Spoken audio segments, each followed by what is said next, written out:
Enjoy the show.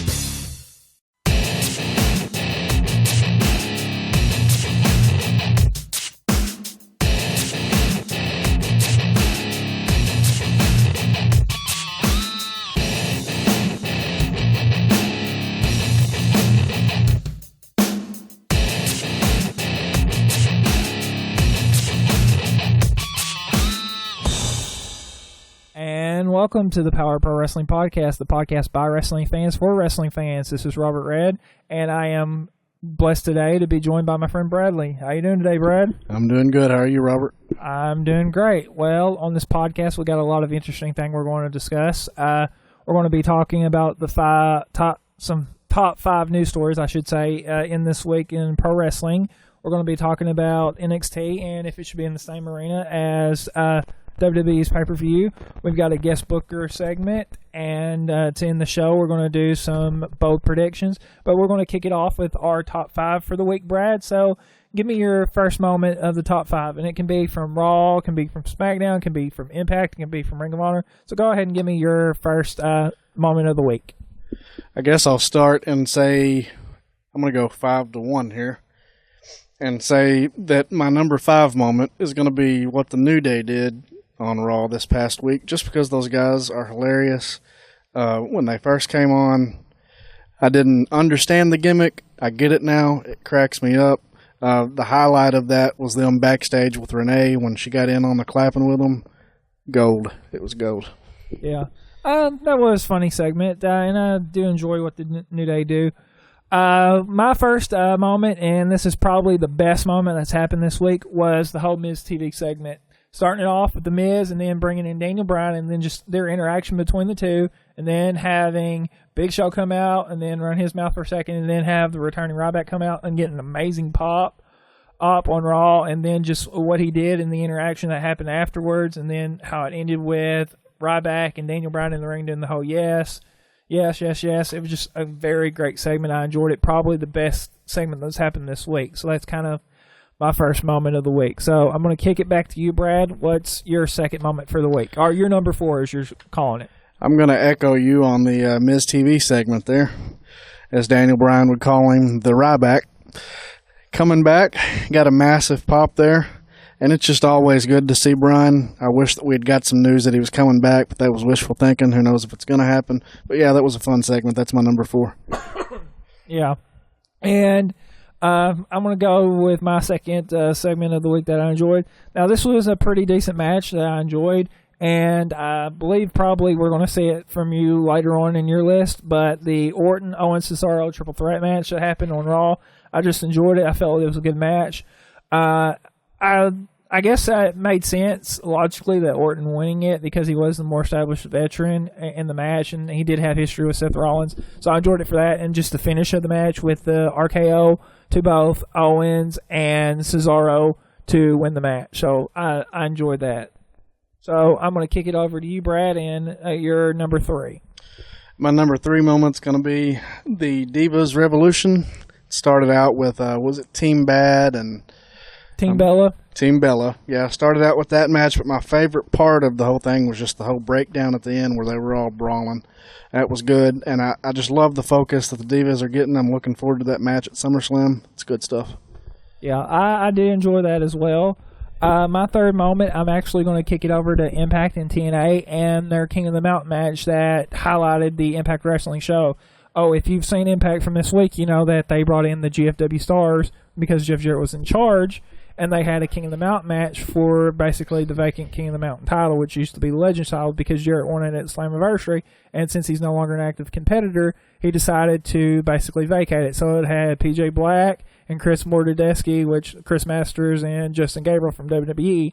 They had originally Drew McIntyre was in the match, but he got taken out, so they put Robbie E in there. They had Bobby Lashley, who qualified earlier in the night, and I'm trying to remember EY, who was the first person put in the match, took place, and I just enjoyed everything about the match. It was action-packed. I enjoyed Robbie E jumping off the pod onto Lashley and Mortadeschi. So, that was kind of my third moment of the week. So, number 2 for you, or your fourth moment of the week, Brad. So, it's going to be Stardust and Stephen Amell, if I'm saying his name right. I don't know about you, but I'm a big fan of anything comic book, superhero, so that whole involvement was cool. Not to mention the fact that it looked natural to him to jump over that barricade and do the tackle like he did, so I think that's going to be fun. Probably won't be a show stealer on the card, but it'll be fun. Yeah, I'm a big comic book fan. I mean, anyone who's been here at our studio that we record in, I have like some posters up. Like, just for example, I have Hugh Jackman from X-Men 2 that was in our local paper, or I've got Spider-Man. So yeah, I'm a big comic book fan. That was a kind of cool moment. It didn't make my top 5, but it was kind of a cool moment. But my number 4 moment is the Orton Rollins World Title match that took place on Raw that ended the show. Oh, and I just enjoyed it. It was a good match. Obviously, Rollins winning, keeping the title because they don't want to take the title off him. I'm going into Cena.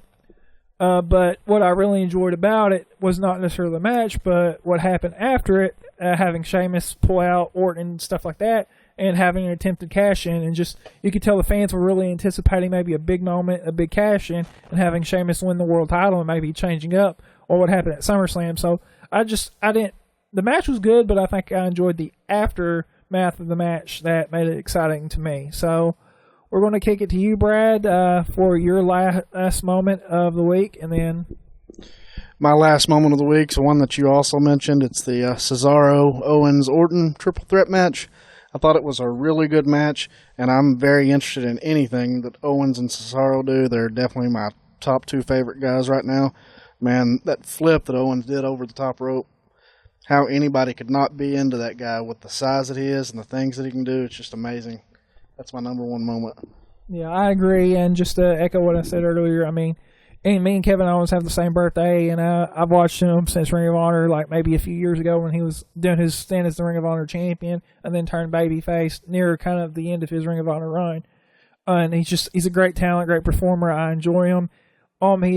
He is sometimes CM Punk-like, and almost like stating his opinion, and then being very outspoken, so that's why I like him. But my number 1 moment of the week, well, not necessarily number 1, but my last moment of the week that I like, you mentioned it earlier, is the Team Bella versus Team Bad. The match wasn't necessarily good or bad, but the reason I enjoyed the moment was the aftermath, like you mentioned, just Team PCB, Team Bella, Team Bad, just all the interaction, stuff like that. At the timing, I will say, was off, but with 9 people in the ring, having to communicate with that many people and making it look good, it's hard for anyone. It wasn't because it was females, it would have been difficult. It was the number of people that did that, but that was kind of my favorite moment of the week. So that's all the time we have for this, and we'll move on to our next segment right after this. This is Cornbread Chris Heineken. You're listening to the Power of Pro Wrestling Podcast. It's now time to go outside the ropes on the Power of Pro Wrestling Podcast. So with this, I'm going to be talking here with Bradley about some top news stories in the world of pro wrestling this week. And we're going to start with an article that I read online. And we're going to deal with Brock Lesnar. I know you're a big Brock Lesnar dude. I am. Well, there was an interview done with Hacksaw Jim Duggan that talked about Brock Lesnar being unsafe in the ring. So I wanted to kind of get your thoughts and opinions on that. Do you feel that Brock Lesnar is unsafe in the ring? Would you trust him, say, if you were a competitor or having a match with him? Man, I really don't know how to answer that. I want to say that yes, I would.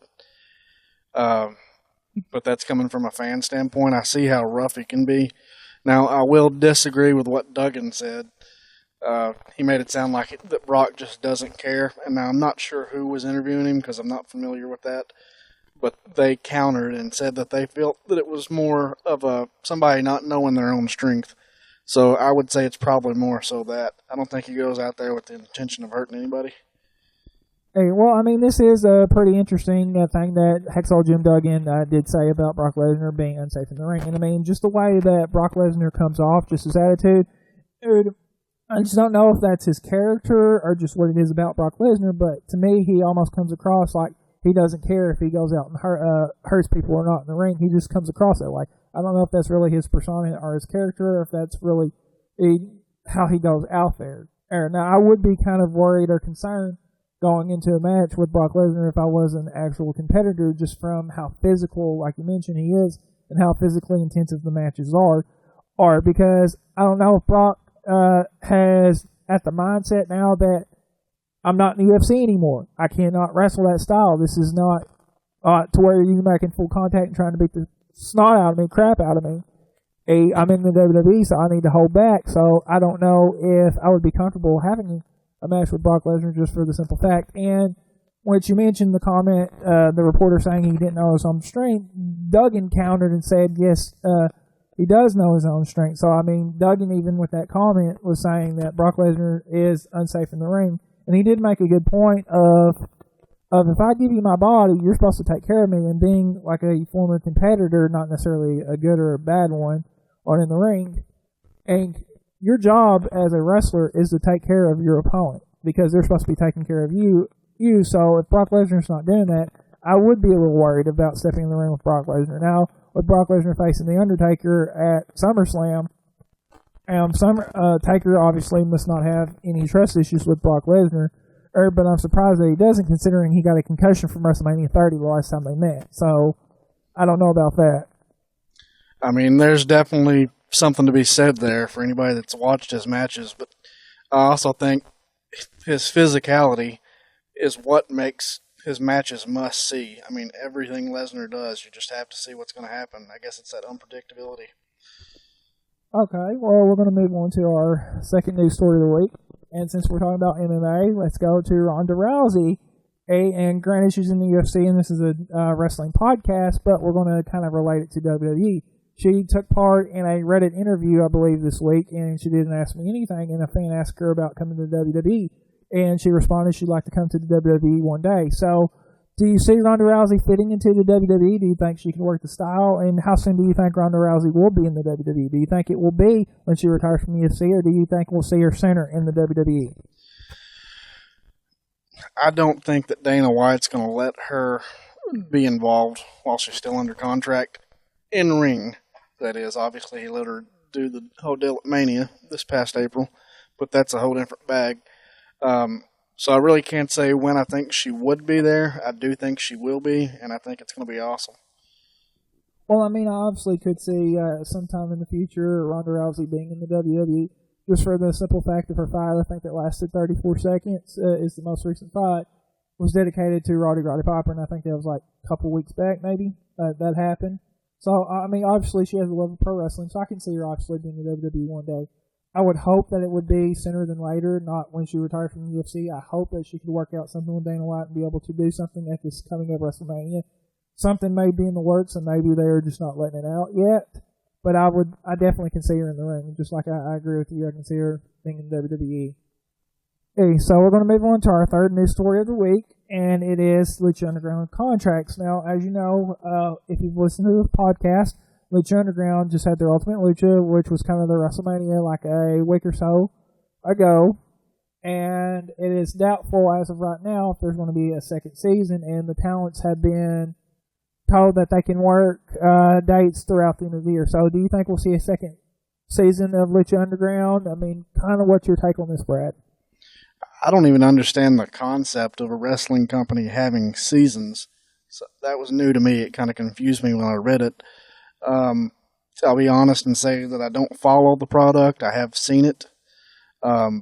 There's some interesting aspects to it. I think there's a place for it. So I think that they probably should come back because obviously people like it. I can't say if I know that they will because I haven't followed the company close enough. Yeah, well, I mean, obviously, being affiliated with AAA and just kind of being their North American promotion, and I could see them, or American promotion, because, I mean, AAA is out of Mexico, and that's still in North America. I should get my geography down there, but it's their American promotion, so, I mean, with the way they ended and then going into AAA with Triple Mania, and doing what they did at Triple Mania, I definitely can see them having a second season. And if their contract is not till the end of the year, I'm wondering if they're going to come back, because they started season 1 in October, or around that time, so I don't know if they're going to start a second season in October, or if they're just going to wait until the new year starts. But I definitely, like you mentioned, it is a very popular product, so I can definitely see them coming back on the air maybe at the beginning of the year if the contracts do come up at the beginning of the year. So let's move to our fourth topic of the week, and let's get back on talking on the women. it's been rumored that the WWE Diva Search is coming back to WWE. So, do you see this as a good or bad thing? Do you see it as something necessary, Brad? Just kind of what's your thoughts on the Diva Search? I think that would be it's an entertaining thing. I don't know if it's a good thing, because you don't always get the most quality people from that kind of stuff, as Tough Enough has shown in the past. From what I read in the article, they're looking to revamp it. They're originally going to do it like Tough Enough has been this season, and that's not working out how they wanted it to, so they're trying to change things around. I do think that's a good thing. My biggest gripe with Tough Enough is the fact that there's not enough in-ring stuff going on. Like, I don't care to see these guys fight, fake fires and all this other junk. I want to see how you do in the ring. So I'm glad that they're doing something different with the Diva Search. Yeah. For me, I'm not sure it is a good thing that they are bringing back the Diva Search, just for the simple fact that you did bring up Tough Enough, because they're doing a male and a female winner. So from that, you're already going to be having divas, and just the way that the divas are being treated in ring now, I'm not sure the Diva Search would be the best way to go about finding the next WWE Diva. If you're looking for the next Lana or maybe some Ray or Eye Candy, then I'd be okay with the Diva Search. But just the way that the women are trying to change the product, and with how Ronda Rousey, and I've said probably ad nauseum for the last few weeks, how she and the U.S. women's soccer team have impacted professional sports in terms of women, I don't know if the Diva Search in that modern day and age would work because of the simple fact of what I just stated. So I don't know if the Diva Search coming back would be beneficial to the WWE, just given the fact, like I said, of the style change that the women now want to be taken more seriously. They want to be more related to Trish, and not just Sunny or like Eye Candy, which, I mean, obviously... Hey, don't be talking about Sunny. Yeah, I mean, I enjoyed Sunny. She had her time and place, but with this modern day era, like I mentioned on a previous podcast, asked that they're moving away from the Eye Candy women and them not just being Eye Candy or out there for their looks, but out there to perform as well. So, I don't know if the Diva Search will be successful. But let's move on to our final topic for the segment. And we're going to talk about Chyna as world champ. I sent you an article earlier before we did this podcast, and Chyna did an interview that mentioned that there were plans in the works for her to actually be a world champion. But this is around the time that she was doing the infamous Playboy shoot and stuff like that. And she was told if she did the Playboy shoot, she couldn't be world champion. So I want to get your take on this, Brad. I mean, just what's your thoughts? I have a word to sum up my opinion on this. Not very PG, is it? Earmuffs, kids. I just don't trust anything that comes out of Chyna's mouth, to be honest with you. I can't see her, even at the height of her career, and yeah, they did the whole IC title thing, and that's one thing. What you're talking about, what's supposed to be the face of your company, the person that carries it. I mean, your world champion makes the most money, in most cases, has the most media. I just don't see a woman doing that. No disrespect to ladies. I love what the divas are doing now, but I think that's too far-fetched for that to be remotely true. Well, I mean, it is interesting if it is true, because just think how innovative and groundbreaking it would have been at the time to have a woman be the world champion. Because if you remember, Chyna, the way she was presented at that time, she was presented in such a way that she could beat up guys. That's how legitimately tough she was supposed to be in the way that she was presented. So I would have been okay maybe with a woman champion. And at this age, if it happened now, I don't know back then, if I, being a little bit younger, if I would have enjoyed a ladies world champion or not, because I don't know if it would have, credibility might have been called into question about a lady being a world champion. But just for the simple fact of playing devil's advocate, if you think about it, of how innovative and groundbreaking it would be as your top champion being a woman, or that's supposed to be ideally a male's title, just think how groundbreaking that would be. Yeah. Not buying it, are we? No. Okay, well, I'll move on to our next segment right after this. This is Amber. And this is Amanda. And you're listening to the Power Pro Wrestling Podcast. It's now time for our discussion question on the Power Pro Wrestling Podcast. And for this week's discussion question, we're actually going to be talking about NXT, Brett. I know you're sporting a Finn Balor shirt like you were when you were on the podcast last time. So let's do some NXT talk. So, the question for this week, we're going to be discussing NXT, and specifically the NXT TakeOver special that's happening in Brooklyn. As you know, the night before SummerSlam on August 22nd, NXT TakeOver, they're having a live network special, and they're having it in the Barclays Center, which is going to be host to SummerSlam the next night. So I wanted to get your feedback and opinion, Brad, on if NXT shows should run in the same arenas as the major roster shows, major roster pay-per-views. I mean, why not? What would be the reason for them not to? Well, I mean, I definitely agree, and I want to give kind of my answer of why they should.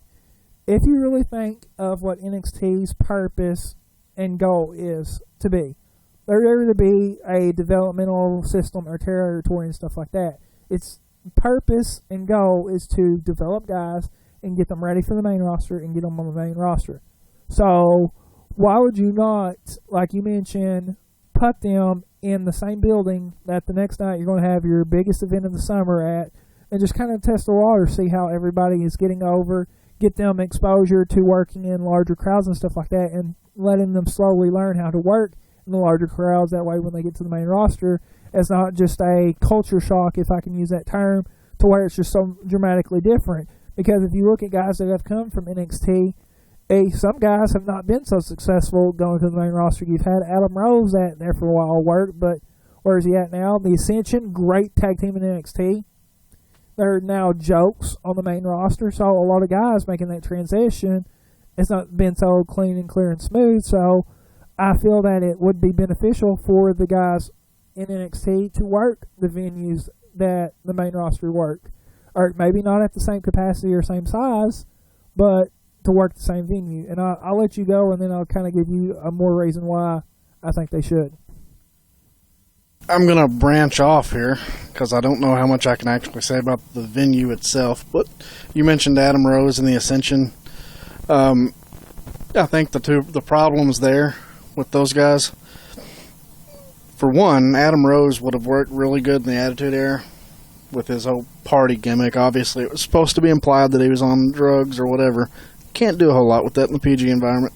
So I think that was the problem with him. The Ascension was just how they were handled. They came in and was doing those joke promos, making fun of these legends, and instead of coming in like an unstoppable force.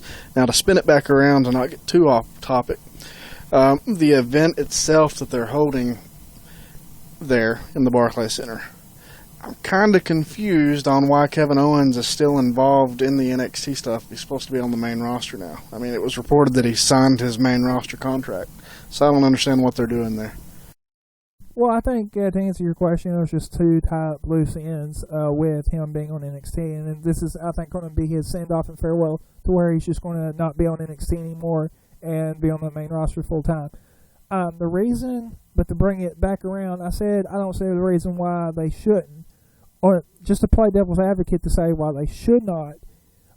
If, say, you don't restrict the Barclays Center to 6,000 or 7,000 and you let them sell out the 11,000, you may have the problem with pay and stuff like that, to where the guys feel like maybe they are not getting adequate pay. Like, hey, you just hold a major pay-per-view here and you got like the 11,000 or whatever the Barclays Center holds.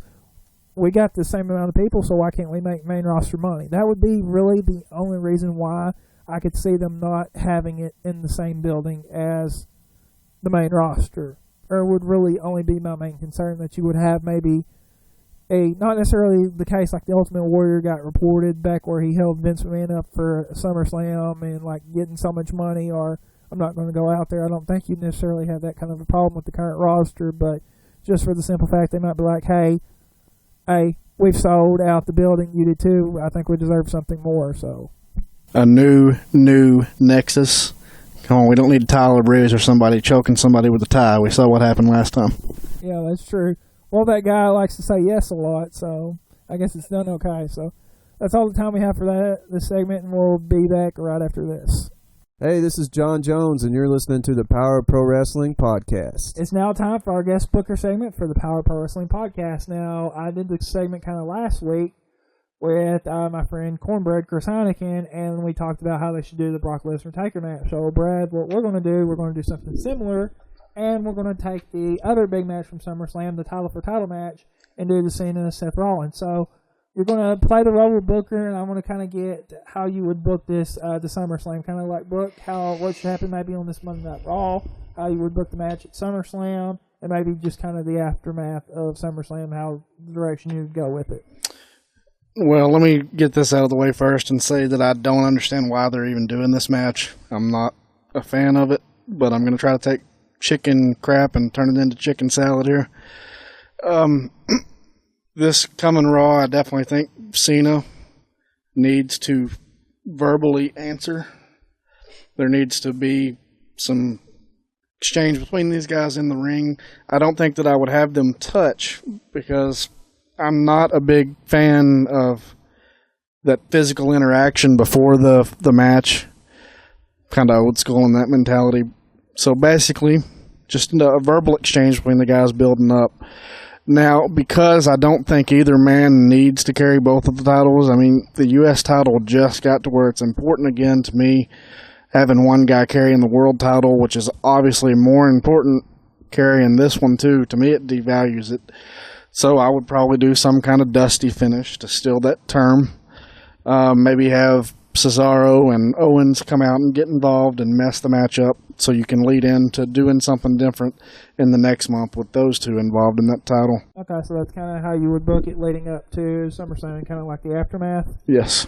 Okay, I mean, I can agree with you leading up this Monday Night Raw, having some sort of verbal exchange. I mean, and it would just be good to have Cena to verbally affirm that, yes, I'm okay, I'm clear to wrestle, and I do want to take on Rollins at SummerSlam, and I'm cleared to go. So, I mean, obviously, definitely that. And like you mentioned, have them not touch or do anything, and just kind of have a verbal exchange on Raw, I feel would be best. But going into the match at SummerSlam, I do feel it is a little bit weird.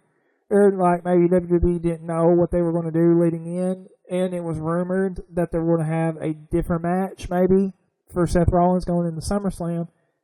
And maybe they just decided against it for whatever reason. And like I heard, like maybe rumors of a Sting match with Seth Rollins were going to happen, which I would have loved to happen, but with what's going on at SummerSlam, it's probably best that it didn't happen. But going with Cena, like you pointed out, I don't feel like both belts need to be on the same guy. And like you mentioned, the U.S. title was now important. And I'm scared that WWE is going to let John Cena get his 16th title win going into SummerSlam. But that's not kind of the point of this. This is the biggest booker. So, going in, booking it, I would have either Rollins or Cena win both titles. Not necessarily do a dusty finish, although I wouldn't be opposed to that.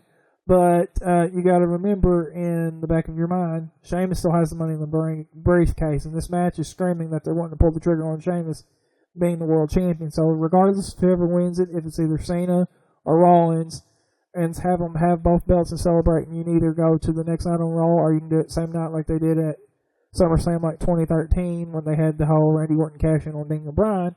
You could have Sheamus come out and cash in on Rollins or Cena. It would probably be better on Cena just for the simple fact of trying to keep the heat on him. But him beating Cena obviously is not going to put heat on him. He would probably get cheered more than that. So that's how I would book it. And then like maybe leading up or afterwards, the aftermath, maybe like have a rematch between two or three people and like have Cena like if Cena wins, have him get a rematch. But honestly, it would probably be better now I think about it to let him beat Rollins. That way you can do Rollins, and then you can bring in and Randy Orton. You could have a triple threat going into the Night of Champions. So that's what I think I would book the Seth Rollins, John Cena title for title match. All right, make up your mind, Vince. Which one is it? I think I would go with Rollins because with a rumored babyface turn, that might be better, or to keep heat on Sheamus. And like I said, the whole element of bringing back, have Randy Orton get back in the title picture and have a triple threat at Night of Champions, I think that would be the best way to book this. Has it even been confirmed that Cena's cleared? Well, I mean, on Tough Enough, I mean, he did appear and stuff like that, and he did seem to say the doctors had cleared him because he had the Daniel Bryan did the yes thing, so it does seem like he is cleared to wrestle. So cool. And even WWE.com has posted that this match is going to happen. So, I mean, if WWE.com has posted something like that, then I think he is cleared to wrestle. Cool. Okay, so that's all the time we have for this segment, and we will be back right after this. Hi, guys. This is Robert Red, and you are listening to the Power of Pro Wrestling podcast. And it's now time for our final segment on the Power Pro Wrestling podcast. It's a bold predictions, and this week our bold predictions, Brad, we're going to be talking about future Seth Rollins challengers. So I'm going to kind of give a name, and you're going to tell me yay or nay if you see them as a future challenger for Seth Rollins, and you kind of tell me a why or why not. So let's start with Undertaker. No, I don't think so. Just because I think he's past that. He's one of those guys that's bigger than the belt, and I think he's winding down. I don't see any reason for it. Okay. I don't see necessarily Seth Rollins being fighting the Undertaker anytime soon, just for the simple fact of being involved with Brock. Like you mentioned, I do feel Undertaker is winding down. I don't know if he has really a whole lot of matches left in him. So I'm thinking maybe John Cena and Sting would be maybe future opponents more for Undertaker than I would say Seth Rollins. So let's go with Roman Reigns. Yes. I think it's pretty obvious that they're still in the future. They've kind of backed off, but I still think they're planning on him being the guy. And so I could see him being involved in that picture again sometime soon. Well, I definitely could see Seth Rollins having a potential match with Roman Reigns, not even necessarily for the belt, and just for the simple fact of the whole Shield feud of him breaking the Shield up and hitting him in the back. And they've not really resolved the conflict. And even going back to WrestleMania, pinning Roman Reigns to actually win the belt. So I still say there's animosity there, and I do see Roman Reigns being a future challenger to Seth Rollins. So let's go to Big Show. Nah. I don't know. I don't really have a good reason for other than I'm just not interested in that. It's weird. On one hand, I think Big Show's one of the best big men there's ever been. I mean, you can see in just the way he can take a bump and gets back up real quick. But by the same token, it's like he's been there, done that. It's kind of boring. So... Well, with what Big Show's doing right now, involved in the Intercontinental title picture and really trying to help out Ryback and being maybe a member of the Authority still, I don't really see Seth Rollins in a Big Show match anytime soon. If they do happen, I mean, I wouldn't necessarily be surprised, but I don't see it happening anytime soon. So let's go to Kane. Dear God. It's gotta be Kane! See, my comments on Big Show, they also apply to Kane. Man, those slacks. No. You don't see one? Well, I mean, they could, but why? Well, I mean, my answer, I'm actually going to say yes, I do see that, and just for the simple fact of what happened right before Battleground. You had him attack Kane and stuff like that, and holding off Kane until like maybe after SummerSlam, stuff like that, to have a feud with Seth Rollins. I could definitely see Seth Rollins in the future. See, what had happened was, Robert, I had forgot about that because I'm 30 going on 80. But yeah, okay.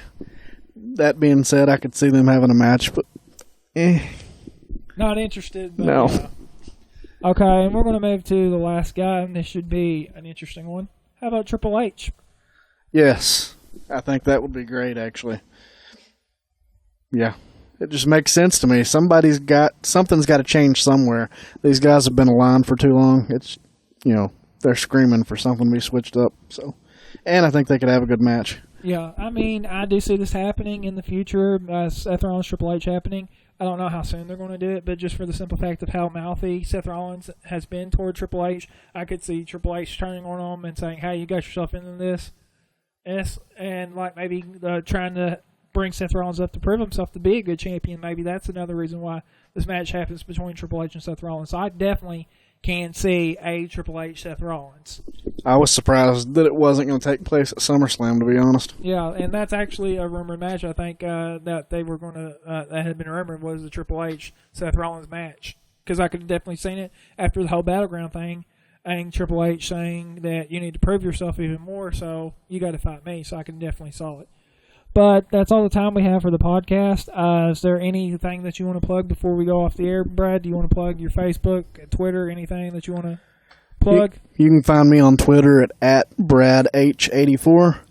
And if you want to see our general ramblings and rages about wrestling week to week and where Robert lurks in the shadows. You can look for our group on Facebook. It's called It's Still Real to Me, damn it, if I can get it out. But you can find us there, and we generally complain about everything going on. I'm sure you'll love it. Yes, as he mentioned, I don't get on there and comment a whole lot, but I mean, I do enjoy what these guys post. But I do want to thank you, Brad, for being a guest on the show this week. I do want to promote my book. I have that's out now. You can get it from Barnes & Nobles. You can buy it on our publisher, Lulu site. You can get it on Amazon. It's entitled Reflections. So please check that out and buy it. My Facebook, you can find me on Facebook, Robert Red Jr., or it's actually Mark Wonders 85 is my Facebook handle. At Twitter, it's at Robert Red Jr. I have an Instagram, I believe is Robert Red Jr. as well. You can like our Facebook page. That's the Power of Pro Wrestling. I'm now a member of the Repost Network, so shout out to the Repost Network for allowing me to be a part of their network. This podcast is on SoundCloud and iTunes, so you can check it out. SoundCloud is PPWP, and I also have a Patreon that you can support the podcast. It's patreon.com/PPWP. Gives you early access, and there's also exclusive content. Maybe I can get Brad to stick around and do some more content for it. But that's all the time we have left. This has been Robert Red for the Power of Pro Wrestling Podcast. Once again, thank you, Brad, for joining me this week. Good to be here. And we will catch you guys later.